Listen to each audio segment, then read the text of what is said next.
Derivations of Newton third law from the law of conservation of momentum. बेटा ये छोटी छोटी डेरिवेशंस हैं और बहुत ही इजी हैं, अगर आप इनको प्रैक्टिस करोगे यू विल लर्न इट। तो law of conservation of momentum जो है हमें पता है initial momentum is equal to final momentum और change in momentum is equal to 0। ठीक है, तो इसको प्रूव करना है from Newton's third law of motion से, इससे हमने न्यूटन्स थर्ड लॉ लेके आना है।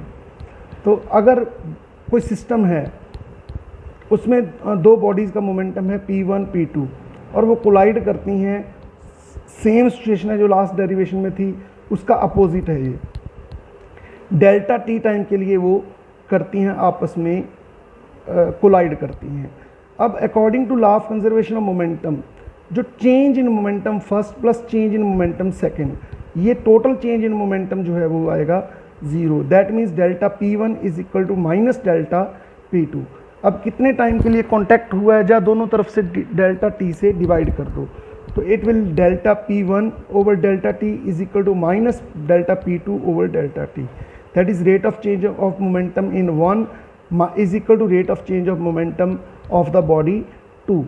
So this is rate of change of momentum is equal to force, that is Newton's second law. Force on body 1 is equal to minus of force on body 2. This is action and this becomes a reaction. So action and reaction equal, that is Newton's third law. So हमने law of conservation of momentum से Newton का third law verify कर दिया। तो कुछ examples हैं law of conservation of momentum की, उसमें से एक है रिकॉइल ऑफ द गन। जब हम गन को फायर करते हैं तो गन पीछे से रिकॉइल करती है। दैट रिकॉइल, जब गन हम शूट करने से पहले, फायर करने से पहले गन भी रेस्ट पे है, बुलेट भी रेस्ट पे है, तो गन का मास m है, ठीक है। और मान लो जब हम उसको चलाते हैं तो रिकॉइल जो है वो v है, मतलब v वेलोसिटी से गन पीछे को आती है आफ्टर फायरिंग द बुलेट, ठीक है। और velocity small v and small m जो मास है बुलेट का, and small v is the velocity with which bullet is going to be fired.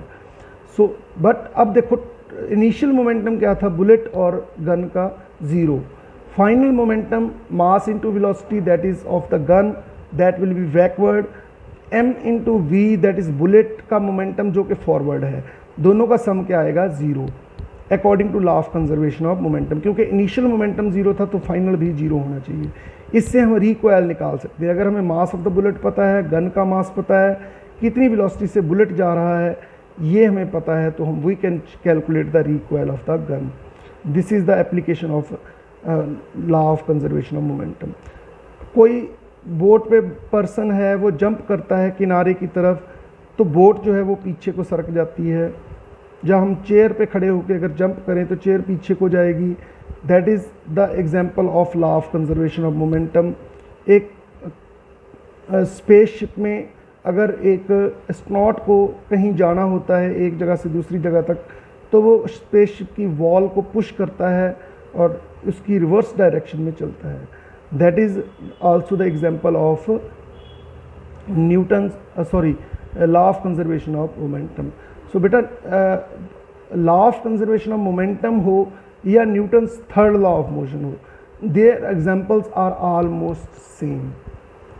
Thank you very much.